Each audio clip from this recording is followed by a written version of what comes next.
Hello and welcome to the Map Your Neighborhood training program. I'm Grant Goody, and I'm going to share with you a few things to keep in mind before you show the main Map Your Neighborhood video to your neighbors. During the neighborhood preparedness meeting, you and your neighbors will learn the 9 steps to take immediately following a disaster. You'll identify the skills and equipment each neighbor has that will be useful in a disaster response. You'll create a map of your neighborhood showing the locations of gas and propane meters. And you'll complete a contact list that will identify each neighbor who may need extra help following a disaster, such as the elderly, neighbors with disabilities, or children home alone. So grab a pen or pencil and a Map Your Neighborhood booklet, and let's begin.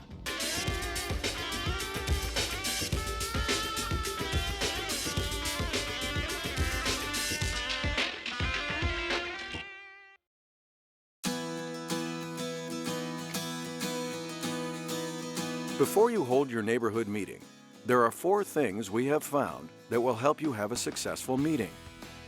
First, figure out your neighborhood boundaries. We recommend including 15 to 20 homes. This is a typical block, corner to corner, both sides of the street.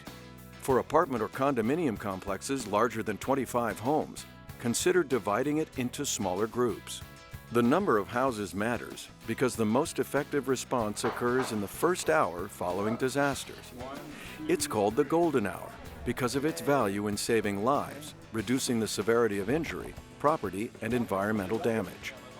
If a group is too large, it becomes unmanageable and difficult to respond effectively in that first 60 minutes. Second, personally invite neighbors to attend. Experience shows that a personal invitation is what encourages your neighbors to attend. We have included a written reminder on the Map Your Neighborhood CD to leave with your neighbors to remind them of the date. But to ensure a good turnout, invest the time and extend a personal invitation.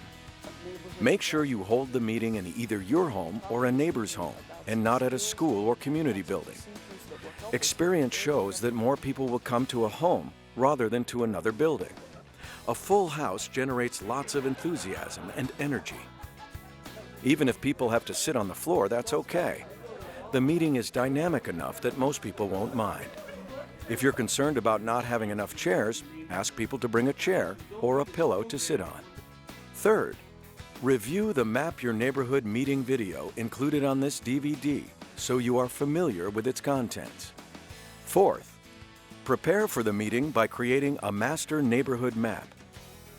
Neighbors will use your drawing as a model to create their own map in their handout. This will reduce confusion and save valuable meeting time. Draw a map containing streets, blocks, and house lots. This will help ensure you have an accurate map of your neighborhood.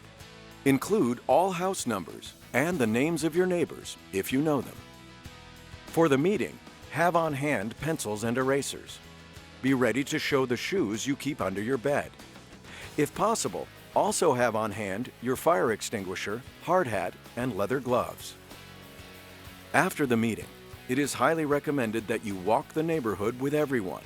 Seeing a gas meter's actual location creates a visual that is helpful in a disaster response. Thanks for taking the lead in preparing your neighborhood for disaster. Remember, when disaster occurs, your neighbors may be the only ones who are able to help you. By facilitating this meeting, you are helping prepare yourself, your family, and your entire neighborhood to know what to do following a disaster. So let's get started and map your neighborhood.